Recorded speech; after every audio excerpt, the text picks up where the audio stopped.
Today I'm going to show you how to make a magnetic bookmark. It has a little magnet in it and it snaps closed on the page so that the bookmark doesn't fall out. You start out with a strip of double-sided pattern paper, about 9.5 by 1.5 inches, works really well for me. And you have another piece that's about half that length. You punch off a border at either end, like so.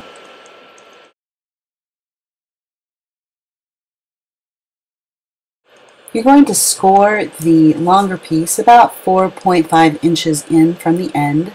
This way, when you fold it, one end is going to be longer than the other.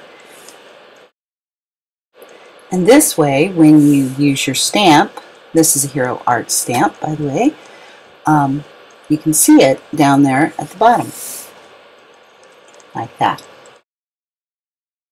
So this is the front of the bookmark, and I've got some paper flowers temporarily laid down here so that I can use them to draw my stems. I'm going to be sewing the stems.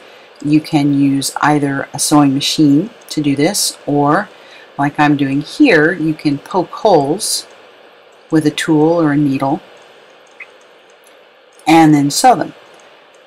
This is beeswax, and it's used by sewers on their thread to keep their thread from knotting up. It also strengthens the thread, and I like to use it when I'm sewing on paper.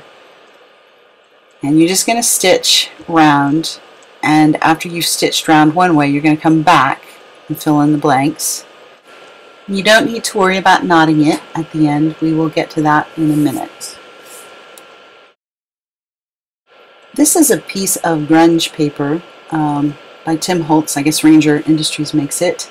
And I'm using it to make some very thin buttons. And that's a regular button there. And I'm just stuck it down with a little bit of tape so I can put the buttonhole marks in it. And I'm going to use my little tiny hole punch. Punch them out. And then I'm going to use a Nestabilities die to actually punch out my little buttons.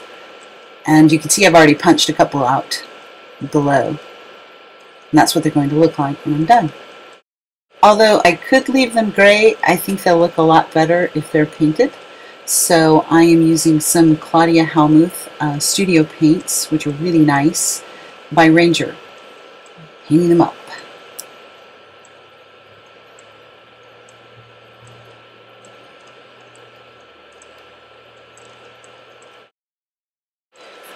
After they're dry, I've taken my hole punch and I'm punching these flowers by Prima, so that I'm just punching with 2 holes so that I can get the thread through easily as I'm sewing these guys together. And I've still got the thread left. I didn't undo it from the bookmark, and I'm just sewing this paper button and flower right to the bookmark.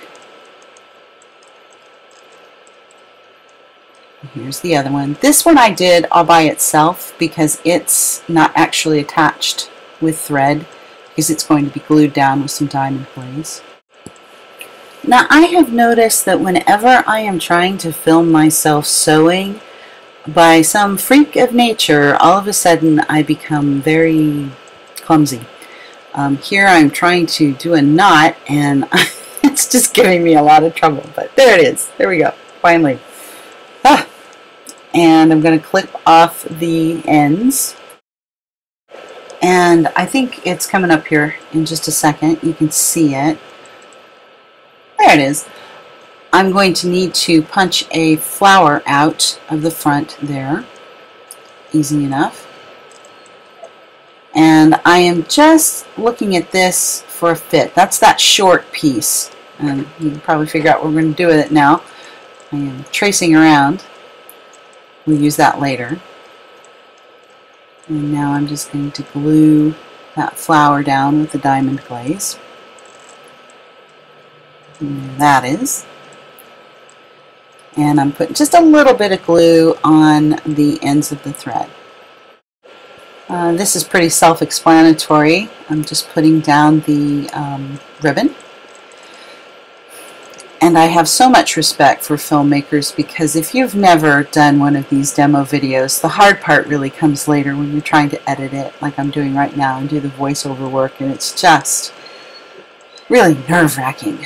Now I'm going to put down a little bit of lace on top of that. You might have to hold on to this for a minute. I know I did. Now these are magnetic snaps by Basic Gray, and they have a little bit of sticky on the back of them already, and I'm going to use that to just kind of stick it down a little bit so I can get a placement and judge where I need to put this fascinator staple, which I'm using because it's so wide. I'm not using another snap because the attraction between those guys is so strong it'll literally rip right off your paper. It's hard to see here, but I've put that snap down on the staple, and I put some diamond glaze on it so that when I shut my bookmark, it'll go right where it's supposed to be, and I'm going to let it sit there for a little bit and dry. Now I'm back to the short strip, and I'm going to put some glue on it so that I can use it to cover up the magnet and the backs of the ribbon, etc. There, gluing it down, and I'm pounding my little back of my staple in, and there it is, and it catches, and it works. Hope you enjoy doing this for yourself. Thanks for watching. Bye.